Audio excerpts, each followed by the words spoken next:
오늘 우리에게 주시는 하나님의 말씀은 요한복음 12장 20절부터 36절까지 말씀입니다.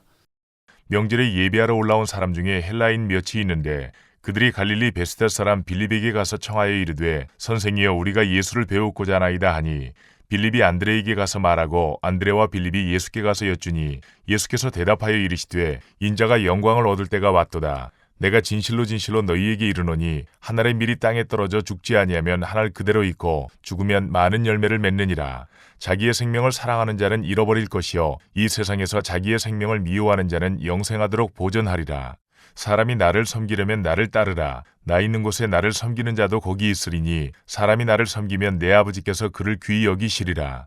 지금 내 마음이 괴로우니 무슨 말을 하리요. 아버지여 나를 구원하여 이 때를 면하게 하여 주옵소서. 그러나 내가 이를 위하여 이 때에 왔나이다. 아버지여 아버지의 이름을 영광스럽게 하옵소서 하시니 이에 하늘에서 소리가 나서 이르되 내가 이미 영광스럽게 하였고 또다시 영광스럽게 하리라 하시니 곁에 서서 들은 무리는 천둥이 울었다고도 하며 또 어떤 이들은 천사가 그에게 말하였다고도 하니 예수께서 대답하여 이르시되 이 소리가 난 것은 나를 위한 것이 아니요 너희를 위한 것이니라.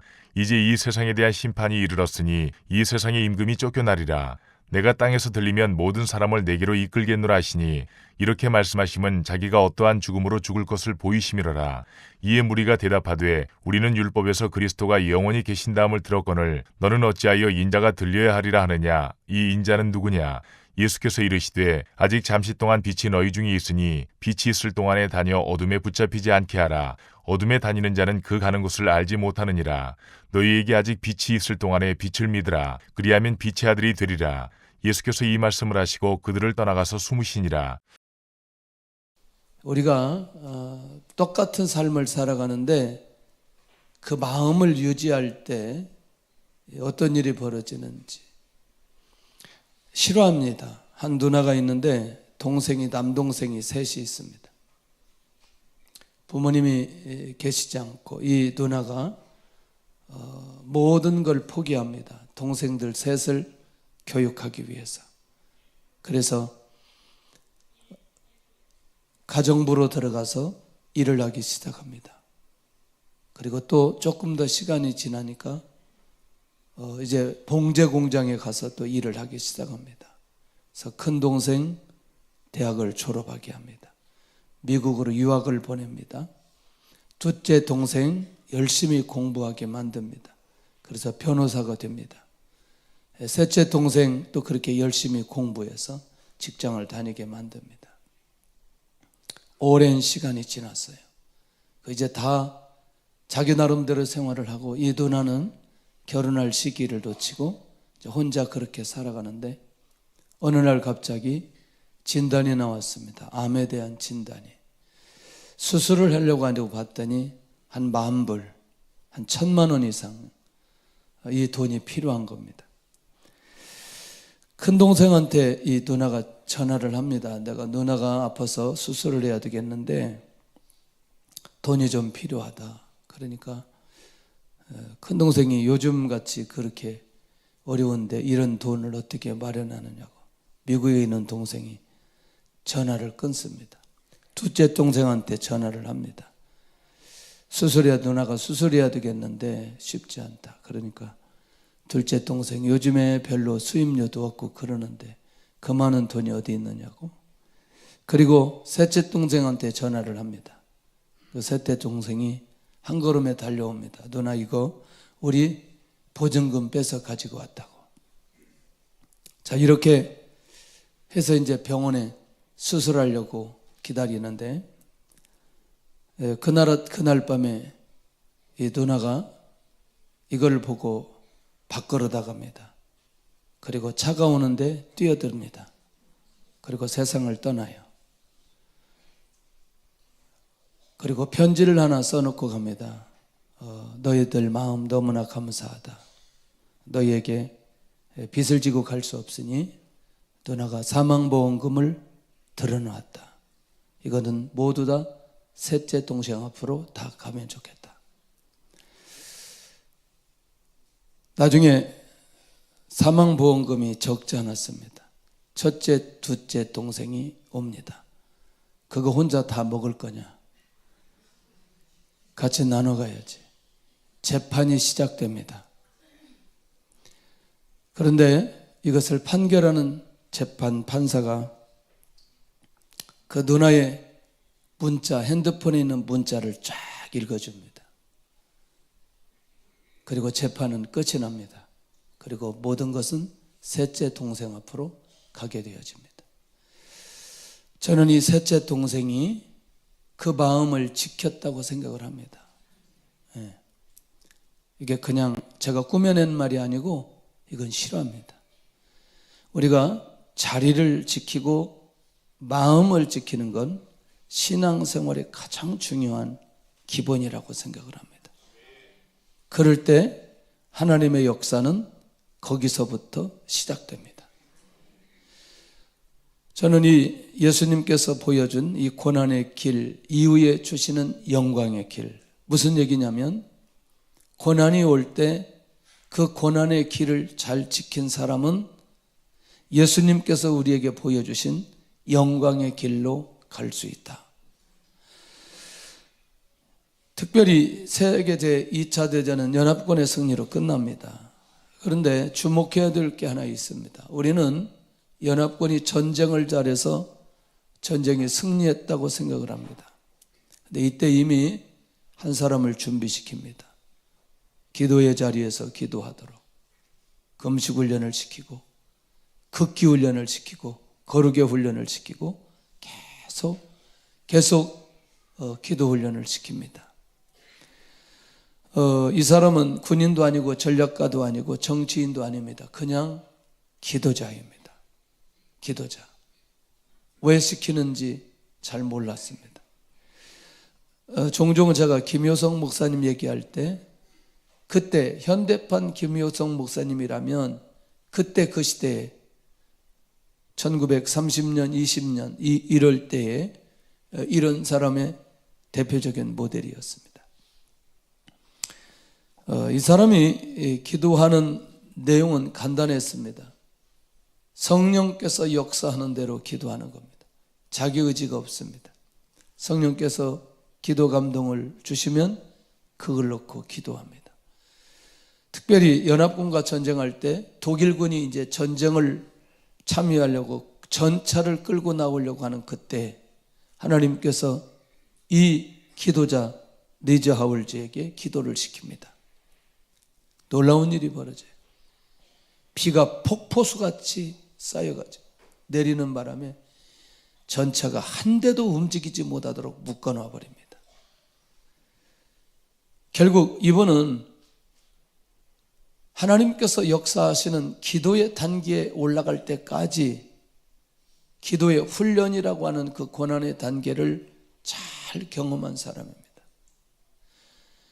결국 그가 결정적인 순간에 계속해서 기도하게 되는데 저는 그게 하나님께서 훈련시킬 때 그 상황을 잘 안 지나쳐요. 뭐냐면 제가 도시 이름을 모르겠는데 니저하울즈의 성령께서 어느 도시로 가라.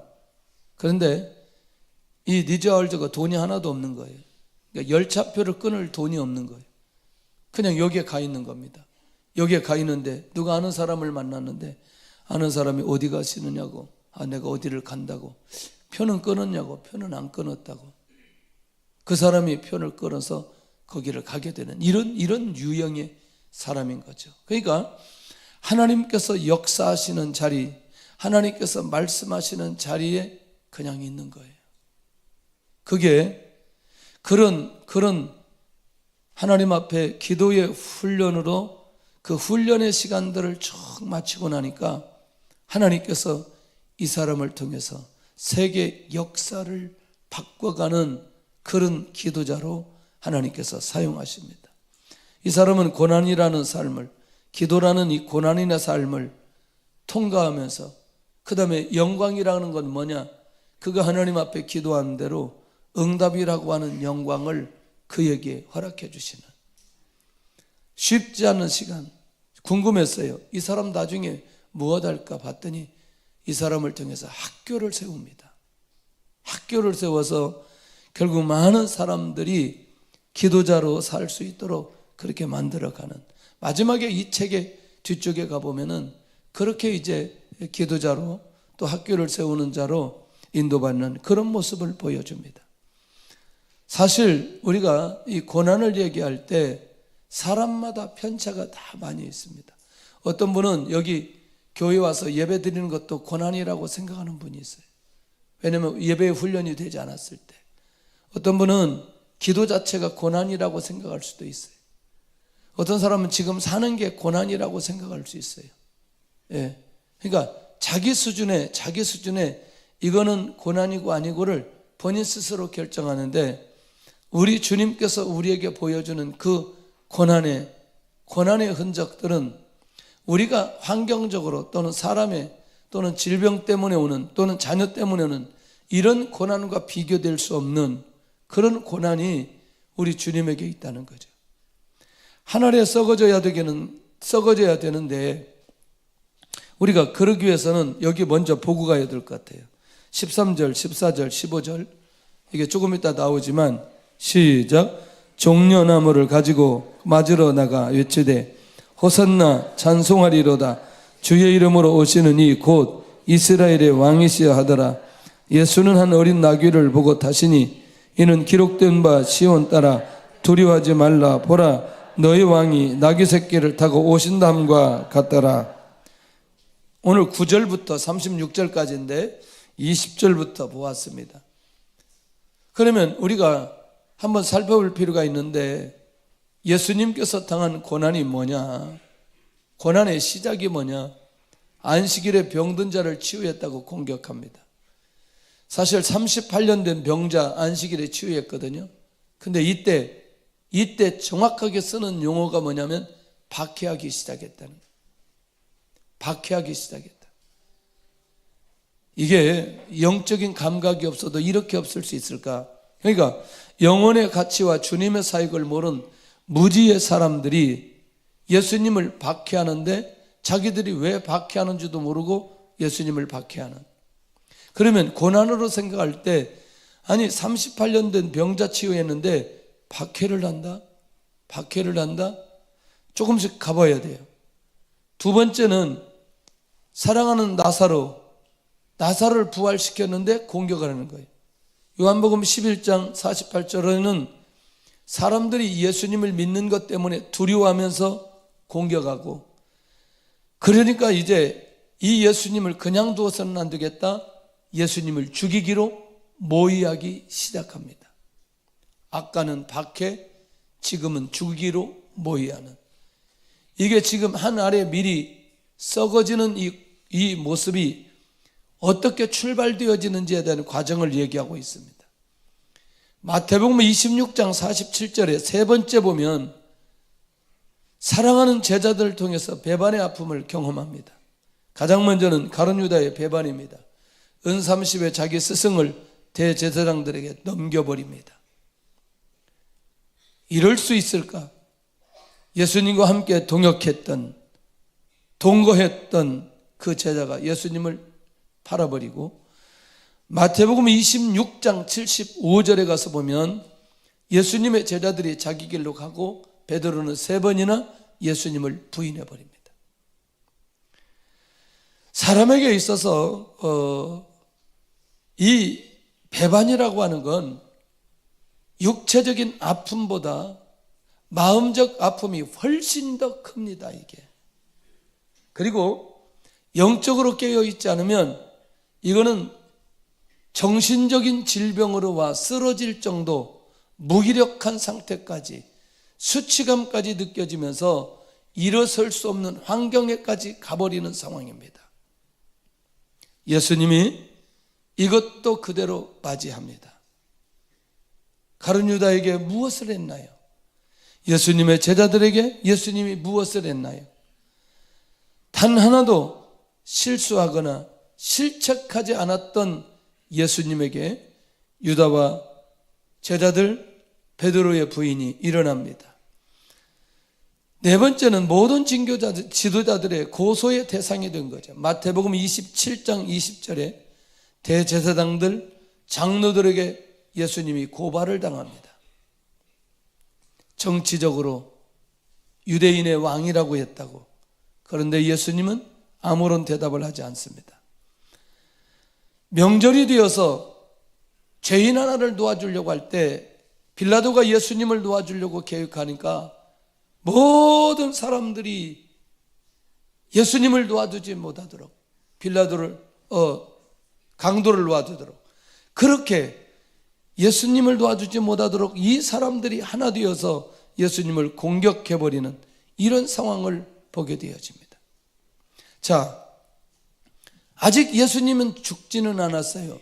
죽지는 않았지만 지금까지 오는 과정만으로도 예수님은 뭘 치르고 있느냐?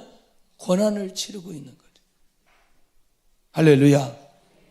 만약에 우리가 이 중에 하나만이라도 이 고난을 경험한다면 일어나기 쉽지 않을 터인데, 예수님께서는 한 가지도 아니고 연속해서, 그리고 마지막에는 어디까지? 죽음의 자리까지 가는 그 고난이라고 하는 걸 주님께서 맞이하고 있는 것을 보게 됩니다.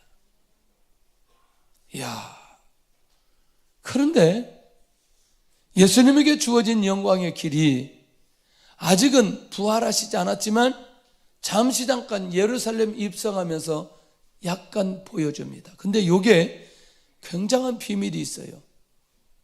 자기들이 어떻게 하는지 알고 그렇게 하지만 하는지 안 하는지 모르지만, 그러나 일단 여기 아까 읽었던 13절, 14절, 15절에 있는 이 내용을 보니까 그래도 잠시 잠깐 예수님이 영광을 받으세요. 그러나 이후로 지속되지는 않습니다. 그러나 실제로 이 모습이 궁극적으로 예수님의 모습인 건 사실이라는, 종려나무를 가지고 맞으러 나옵니다. 예수님이 영광을 받으십니다. 종려나무 가지, 궁금하지 않아요? 왜 나무 가지가 많은데 무화과나무 가지고 나오지 왜 종려나무 가지고 나오느냐?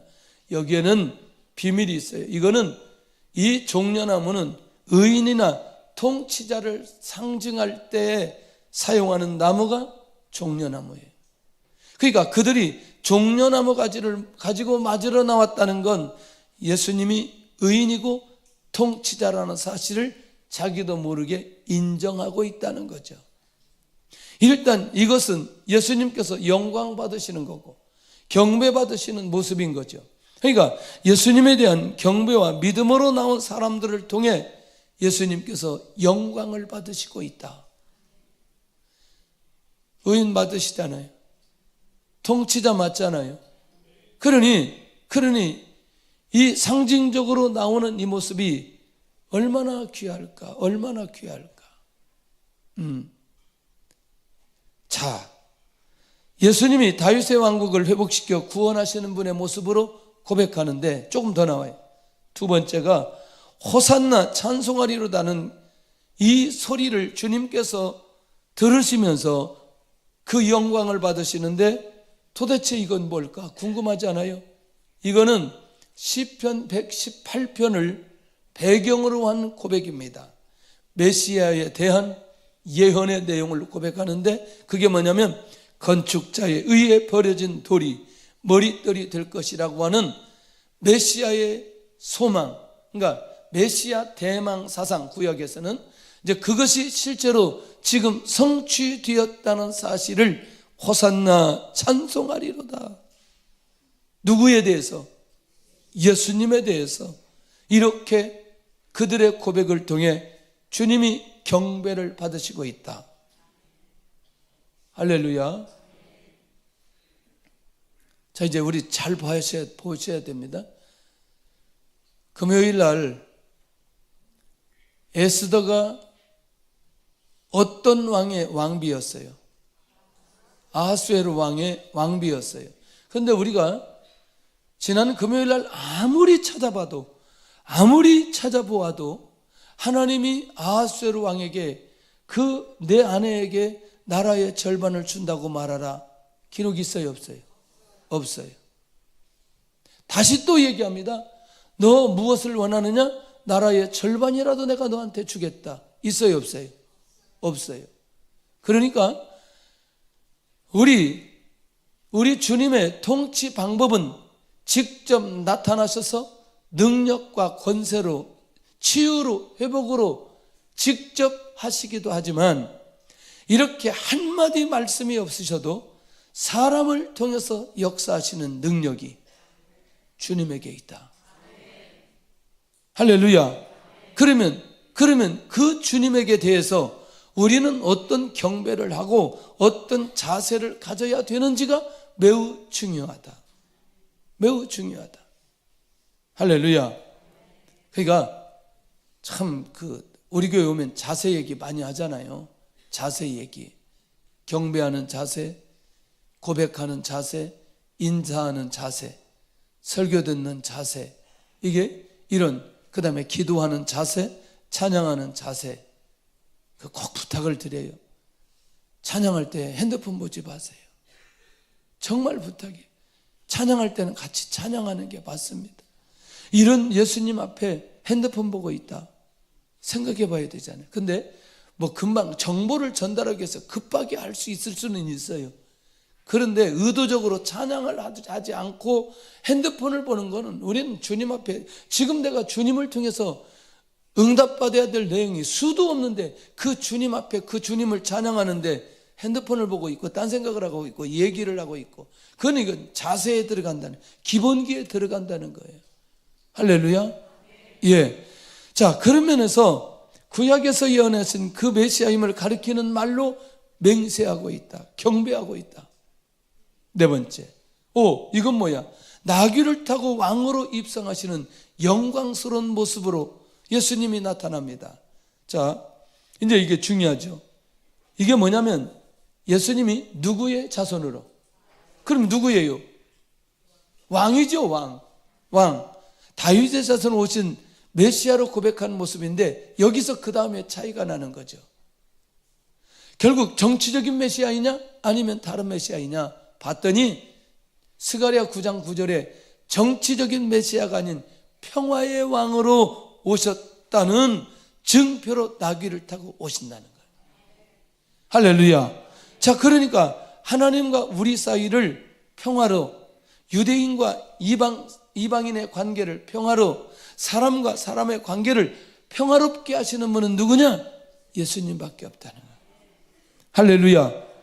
그러니까 나귀 타고 입성하시는 예수님의 모습은 어떻게 영광을 받으시냐? 이 땅의 모든 자들에게 평화를 주시기 위해서 이 땅에 오신 영광스러운 메시아이다 라는 사실을 보여주는 거죠. 관계가 불편해도 누구에게 집중하면? 예수님에게 집중하면 우리 안에 뭐죠? 평화가 있게 되어지는 거죠. 할렐루야.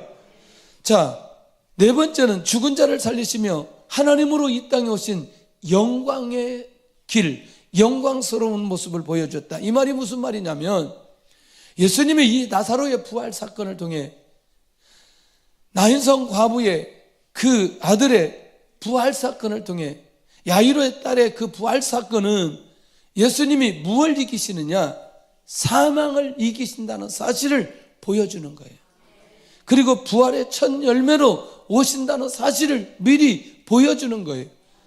예. 그러니까 모든 사람을 어디에 있지 않고, 죽음 안에 있지 않고 생명을 주시는 분으로 이 땅에 오셨다. 얼마나 영광스러운 모습이냐는 거예요. 할렐루야. 그러니 이게 완성이 돼야 될 거 아니겠어요? 이게 완성이 되려면 어떻게 해야 돼요? 죽어야죠. 그 대답이 빨리 나와야지. 이게 완성이 되려면 어떻게 해? 십자가에 죽으셔야 된다니까. 그러니까 완전히 썩어진다는 건 어디까지 가야 된다? 죽음까지 가야 된다는 거예요. 죽음까지 가야 된다는 거예요. 할렐루야. 할렐루야. 옛날에 시골에서 농사하신 분들은 그게 어렵지 않게 다 경험해 보잖아요. 가을에 논을 갈고 밭을 갈고 보리를 뿌리죠. 그냥 뿌리거든요. 근데 겨울을 지나요. 그럼 겨울 지나면서 다 썩어서 끝나버려야 되는데, 봄이 되는데 무슨 일이 벌어져요? 싹이 나요. 거기서. 농사를 안 재본 사람 말을 하지 마세요. 경험하지 않은 사람 말을 하지 마세요. 근데 그 푸르게 올라오는 모습을 보면 정말 놀라워요. 정말 그 푸릇푸릇해가지고 온 밭이 온 논이 보리가 이 올라올 때 그 예술 같은 모습이거든요. 그게 너무나 멋있어요. 여러분들 그러기 위해서는 한겨울에 그 과정을 경험하지 않고서는 봄에 그렇게 씨앗이 나올 수가 없다니까요. 그러니까 결국 뭐냐, 한 알에 밀이라고 얘기했거든요. 다른 얘기하지 않고 밀이라고 쌀이라고 얘기하지 않고 밀이라고 얘기했어요. 왜냐하면 이건 반드시 뭐 해야 된다? 썩어야 되기 때문에. 그러니까 썩는다는 말은 무슨 말이라고요? 죽음이라고 하는 거죠. 그러니까 우리에게 죽음을 주지 않고 죽음 안에 있지 않고 우리에게 생명을 주시려면 반드시 예수님이 죽으셔야 된다는 거예요. 그러면 한 알의 밀이 썩어져 죽어져야 하는 삶의 예수님의 과정이 뭐냐? 자, 한 알로 인해 많은 열매를 맺을 수 있기 때문에 반드시 죽어져야 되는 원리가 그 안에 있다는 것이고, 그러니까 결국 뭐냐면 열매를 맺는다는 건 누구를 통해서 열매를 맺는다는 거예요? 예수님을 통해서 열매를 맺는 거죠. 열매 맺는 게 어려운 게 아니라니까. 다 우리가 반복해서 했던 내용이에요. 예수님이 죽었다가 살아나셔야, 부활하셔야 우리가 가지고 있는 뭐가 해결된다? 죄가 해결된다. 죽음을 통해서 죄에서 벗어나 우리가 자유할 수 있다. 어제 죄를 지었어도 예수님의 이름으로 주님 앞에 내려놓고 주님 앞에 기도하고 고백하면 우리 죄가 용서받을 수 있는 건 그 죄를 가지고 예수님이 죽어버렸다니까요. 에? 왜냐하면 왜 죽으셔야 돼요? 죽으셔야 되는 이유가 뭐예요? 에?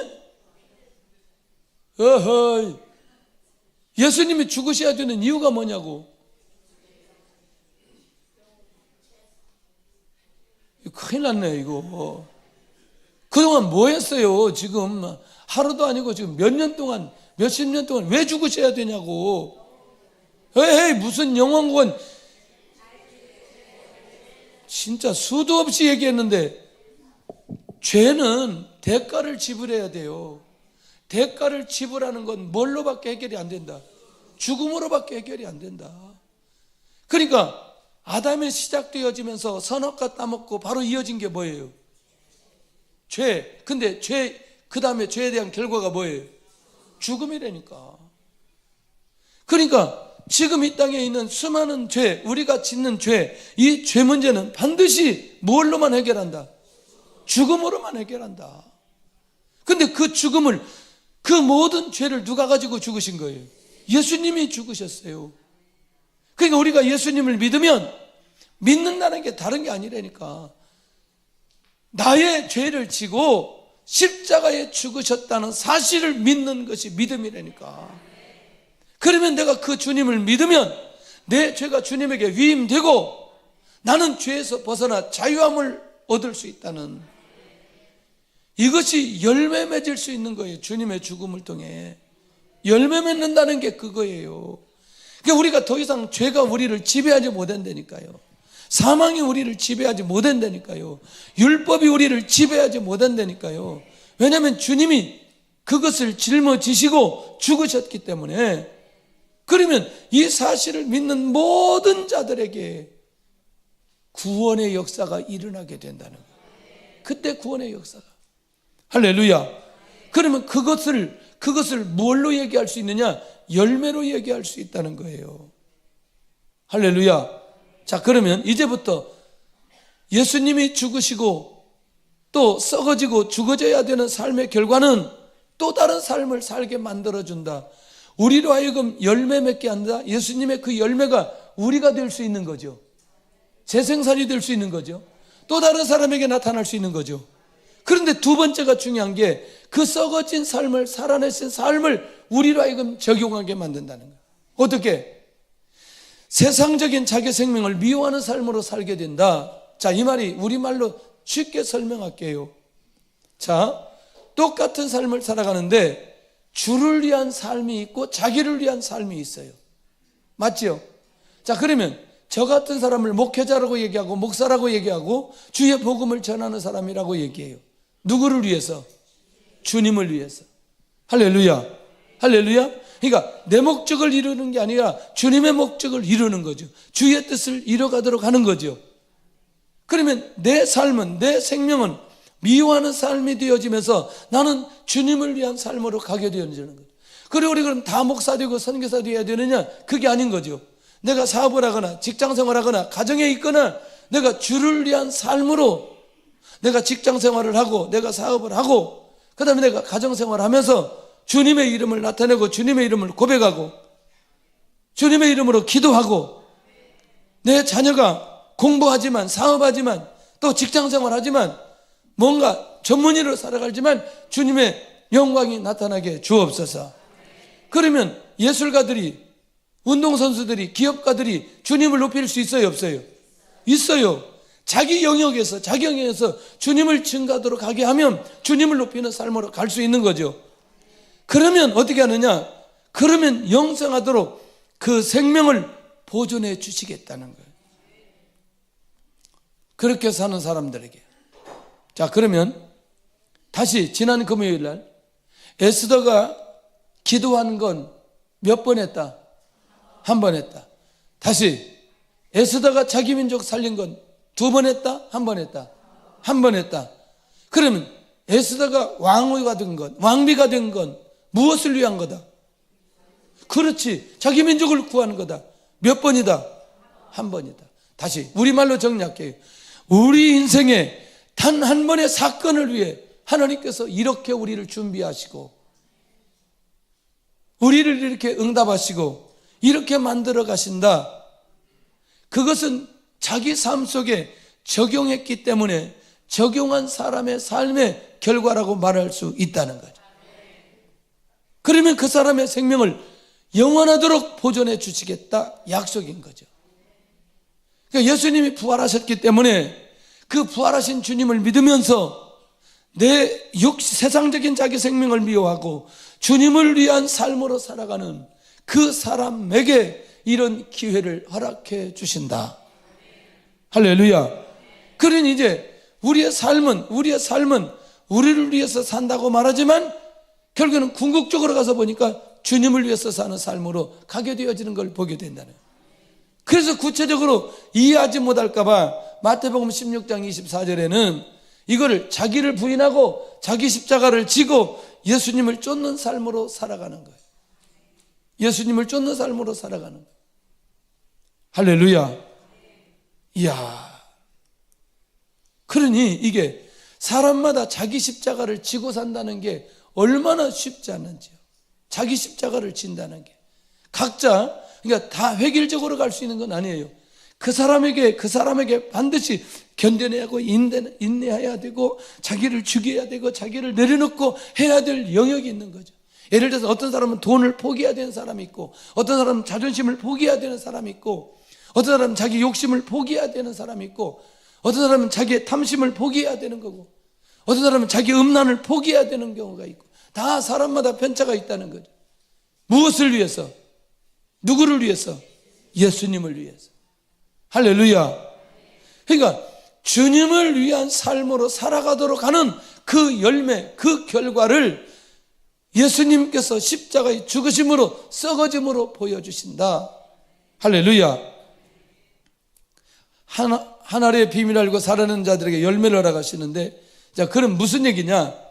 부활 승천 이후에 주시는 예수님과 함께 가는 축복을 경험하게 되는데, 자, 지금 무슨 얘기냐면, 자, 예수님 믿으면 어떤 일이 벌어지죠? 구원받습니다. 예수님 믿으면 천국 가죠. 예수님 믿으면 기도하고 응답받죠. 예수님 믿으면 할렐루야? 없어 이제. 자, 그러면 놀랍게도 예수님이 십자가에 죽으시고 어떤 역사가 일어나요? 부활의 역사가 일어나요. 또 어떤 역사가 일어나요? 승천의 역사가 일어나는 거죠. 그 다음에 또 어떤 역사가 일어나요? 재림의 역사가 일어나는 거죠. 자, 그러면 우리가 부활 이후에 주님을 바라보는 자들마다 놀라운 일이 벌어지는 거죠. 뭐가 생기느냐? 소망이 생기는 거예요. 소망이 생기는 거예요. 아멘? 자, 부활에 대한 소망, 천국에 대한 소망, 재림에 대한 소망, 예, 주님의 비전이 성취되어지는 소망, 그 결국 뭐냐면 그것이 아까 죄 문제가 해결된 사람들이 그 다음 단계로 나아가는 기가 막힌 열매들을 허락해 주신다. 얼마나 놀라운 일인지. 자, 26절 한번 보세요. 26절. 자, 시작. 사람이 나를 섬기려면 나를 따르라. 나 있는 곳에 나를 섬기는 자도 거기 있으리니 사람이 나를 섬기면 내 아버지께서 그를 귀히 여기시리라. 할렐루야. 내가 주님을 섬긴다는 게 주님을 바라보고 주의 말씀에 의해 주님에 의해서 주도적인 삶으로 살아간다. 그런데 놀랍게도 하나님께서는 그를 귀히 여겨 주신다. 이렇게 살아난 자들에게 하나님 앞에 귀히 여기심을 받는 그 일을 위해서 주님은 하늘의 밀이 되어야 된다는 거예요. 할렐루야. 이제 가치 있는 삶이 무엇인지 이거 아무리 설명해도 안 되는데, 죽으라고 설명해도 이게 그 어떤 것을 이루어서 오는 행복과 주님께서 주시는 행복과 이게 어떤 것을 이루어서 주시는 행복은 일시적으로 될 수는 있으나 오래 가지 못한다. 단회적으로 끝나거나 잠깐 있다가 없어진다. 맞아 안 맞아? 그런데 주님께서 주시는 건 단회적으로 끝나지 않는다. 영원하도록 역사해 주신다. 할렐루야. 그 중에 하나, 그 많은 것 중에 하나 중요한 것 제가 수도 없이 확인했어요. 수도 없이 확인했어요. 지금 어느 가정이 성남의 판자촌에서 살아요. 진짜 판잣집을 가봤어요. 판잣집 가보셨어요? 지붕이 천막이고 옆에가 판자예요. 아, 이런 집도 있구나. 그런데 그 아들은 유학 중에 있어요. 제가 물어봤어요. 여기에서 벗어나 좋은 집으로 가는 응답과 자녀가 이후로 벌어지는 상황 속에서 응답을 받는 것과 어느 것이 축복이라고 생각하냐고 대놓고 물어봤어요. 그랬더니 이 환경적 상황 속에서도 자녀의 응답을 중요하게 여기더라고요. 무슨 말이냐면 생명을 통해서 주시는 응답은 절대로 중단되지 않는다. 그것도 복음 안에서 하나님의 축복과 은혜 가운데 진행되는 이것은 절대로 누가 막을 수 없다. 사람이 막을 수 없다. 그도 나처럼 부활하신 예수님 만나고, 자, 부활하신 주님에 대한 소망을 두고, 재림에 대한 소망을 두고, 그도 우리의 자녀들도 그렇게 살아가는 것을 보면 그 삶은 내가 관심 갖지 않아도 주님께서 책임지시고 인도해 주신다. 할렐루야. 그러니 이 생명을 통해서 주시는 이 어마어마한 이것들, 그러니까 주님도 역시 무엇을 우리에게 주는 것이 큰 게 아니고 우리에게 가장 중요하게 여겼던 무엇? 우리의 구원을 그렇게 중요하게 여겼다는 거예요. 할렐루야.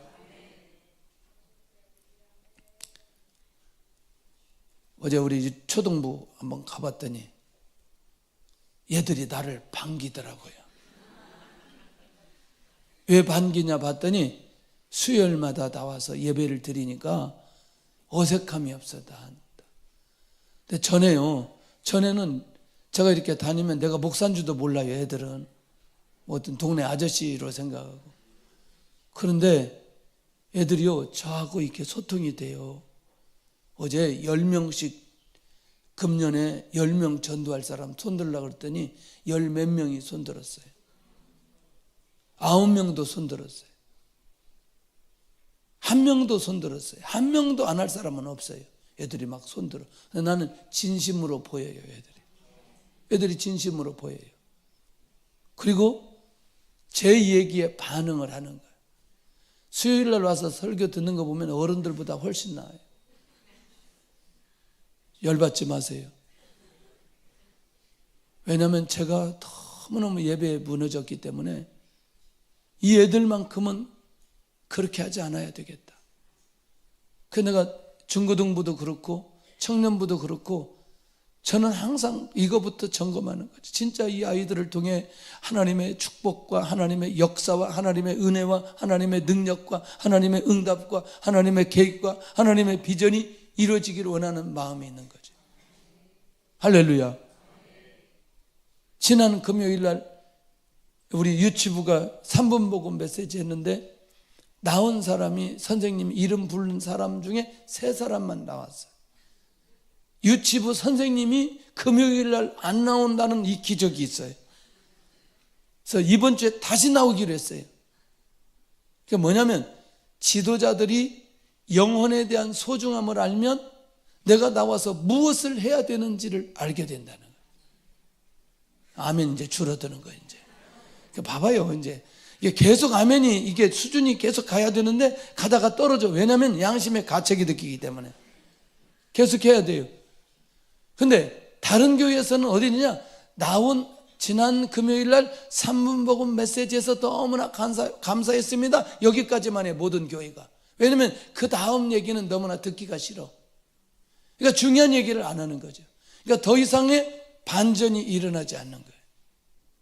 이 말이 너무나 중요한 거죠. 그러니까 무슨 얘기를 들어야 우리 인생에 반전이 일어나는데, 자, 생명이 중요하다. 그러면 우리는 생명, 사람에게 관심을 갖고 그 다음부터 우리도 깨어 있어야 될 필요가 있다는 거죠. 아멘? 이게 우리 안에 정말 영적인 감각적으로 와야 될 필요가 있다는 거예요. 자, 조금 더. 그래서 이제 죽음을 향하여 준비되고 그 시간으로 들어가는 예수님.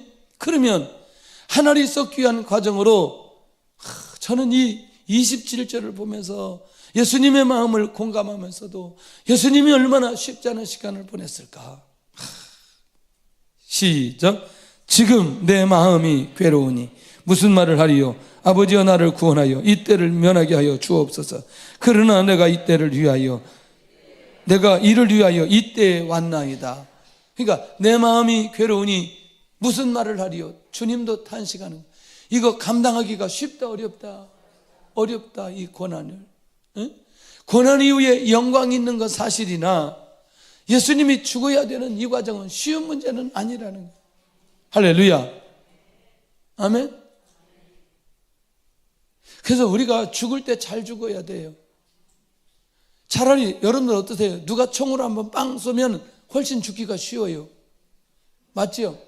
근데 누가 바늘 하나 가지고 와가지고 머리부터 막 이렇게 계속 그걸 좇는다고 얘기해요. 계속 빨리 죽이지. 이거 쉬워요 어려워요? 어렵다니까.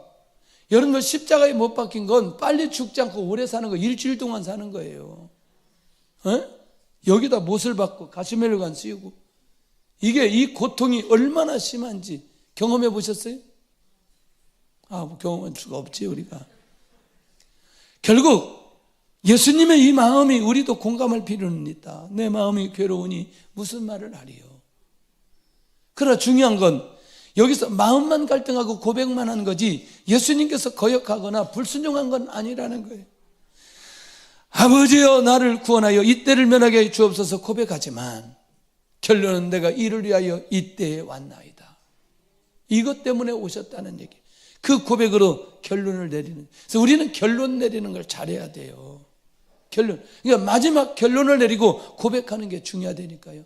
그러니까 이미 결정하셨어요. 이제 마음의 갈등은 있었지만 뭐 하겠다? 죽으시겠다. 죽으시겠다. 할렐루야. 뭐 하겠다? 죽으시겠다. 시간이 지나가면서 수없는 갈등이 우리에게 있을 때에 우리 주님을 바라보면서 마음의 갈등을 정리할 수 있기를 원합니다. 할렐루야. 주의 은혜가 있기를 원합니다. 지난번에 누구를 하나를 만났는데요. 청년 하나 만났는데 너 왜 다른 교회 갔냐 그랬더니 막 울면서 얘기해요. 목사님 근데 그때 교회에서 저를 막 이단이라고 그랬어요. 뭐라고? 이게 무슨 얘기야? 그나 그랬어요. 너 정말 힘들었겠구나. 어떻게 멀쩡한 사람을 이단이라고 얘기를 해. 이단이라고 교회에서 이 표현하는 건 정말 위험한 일이에요. 에? 정말 우리 조심해야 됩니다. 에. 저는 실제로 그런 거를 제가 다 확인했어도 직접 대놓고 누구에게 이단이라고 말한 적이 없어요. 우리 성도들에게. 끝까지 기다렸어요. 끝까지. 그래서 제가 너 정말 힘들었겠구나 그러더니 막 우는 거예요. 막 우는 거예요. 걱정하지 말고 이제 다시 열심히 나와라. 그렇게 얘기했거든요. 아마 나으리라고 생각을 하고. 특별히 어른들도 그렇고 우리 교회에서는 정말 어느 교회에서든 마찬가지지만 교회 안에서 이단이라는 용어를 쉽게 쓰면 안 된다는 거예요. 이해되시나요? 이단은 예수님 안 믿는 사람을 이단이라고 말하는 거예요. 예. 예수님 안 믿는 사람을 이단이라고 말해요. 안식교 왜 이단이라고 말하느냐? 하나님만 믿지 예수님 안 믿어요. 그래서 이단이라고 말하는 거예요. 통일교 왜 이단이라고 말하느냐? 예수님 안 믿기 때문에 이단이라고 말하는 거예요. 그 사람이 지금 예수님 믿는데 이단이라고 말하면 어떻게 되겠냐는 거예요. 확인도 안 해보고. 이건 정말 위험한 거죠, 교회에서. 그 마음을 다스리는데 얼마나 쉽지 않았겠냐. 그런데도 불구하고 저를 찾아왔어요. 잘 위로했어요. 여러분들, 오늘 우리가 마음속에 이런 사람도 마음의 정리를 하고 제자리에 오르는 것이라면 우리가 이 땅에 살면서 수도 없는 이 마음의 갈라짐, 쉽지 않은 시간들, 그렇지만 우리 주님처럼 이렇게 결론 내릴 수 있는 그런 중심이 있어야 된다는 거예요. 내가 이를 위하여 이때에 왔나이다. 끝내버리는 거예요. 아멘? 얼마나 멋있어요. 주님이 우리에게 모델로 보여주신 거라면 너무나 귀한 거다. 자, 이때 하나님의 음성이 들립니다. 이야, 28절 한번 보세요. 시작. 아버지여, 아버지의 이름을 영광스럽게 하옵소서 하시니 이에 하늘에서 소리가 나서 이르되 내가 이미 영광스럽게 하였고 또다시 영광스럽게 하리라 하시니. 할렐루야. 아버지여 이름을 영광스럽게 하옵소서. 그러니까 하늘에서 내가 이미 영광스럽게 하였고 또다시 영광스럽게 하리라. 그럼 좀 설명이 필요해요. 자, 예수님이 누구의 이름으로 왔어요? 아버지의 이름으로 오셨어요. 누구의 이름으로 행하셨어요? 아버지의 이름으로 행하셨어요. 누구의 이름으로 돌아가세요? 아버지의 이름으로. 지금 또 예수님이 십자가에 죽으시지만 뭐예요? 부활하신다는 거죠. 그것만으로도 영광스럽게. 와, 중요한 건, 여기서 우리에게 중요한 건 그 썩는 밀로 표현하고 그 다음에 하늘이 죽는 것으로 표현할 때 중요한 건 하나님과 아버지와 아들의 관계가 변함없이 유지되고 있다는 거예요. 제가 이 광야 40년 모세가 잘 극복했던 이유는 하나님과 관계가 무너지지 않고 끊임없이 하나님의 음성을 들었어요.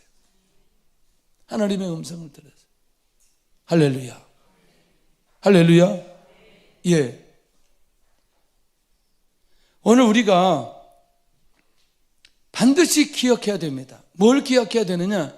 언제든지 하나님 앞에서 나의 자세와 나와 하나님의 관계에서 안에서 어떤 중심과 어떤 마음으로 어떤 자세로 어떤 말씀으로 인도받아가야 되는지, 하나님의 관계가 무너져서는 안 된다는 그 부분이 매우 중요하고, 저는 그럼에도 불구하고 그것을 끝까지 유지하기 위해 하나님의 뜻이 무엇인지, 하나님의 계획이 무엇인지, 여기 하나님의 역사가 어떻게 나타날 것인지에 대한 관심이 계속해서 있는 거예요. 무슨 사건이나 상황이 올 때 하나님께서 역사해 주시더라고요.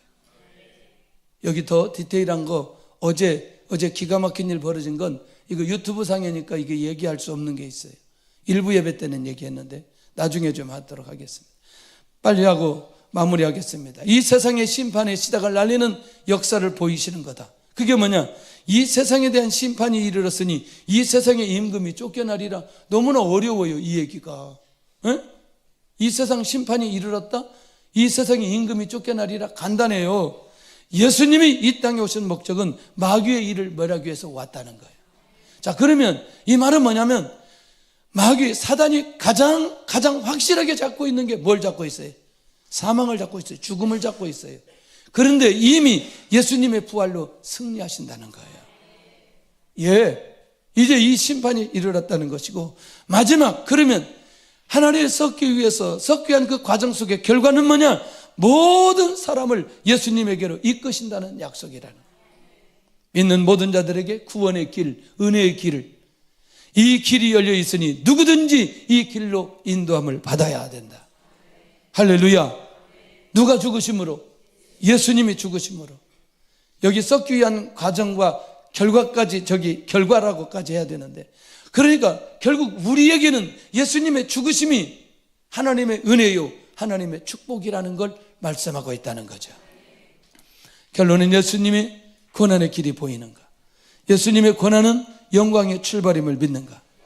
오늘 하나님의 일에 썩어짐을 어떻게 적용할 것인가? 나는 고난 이후에 주시는 영광의 길을 누리고 있는가? 누리시기를 바랍니다. 찬양하면서 예물 드는 시간을 갖겠습니다.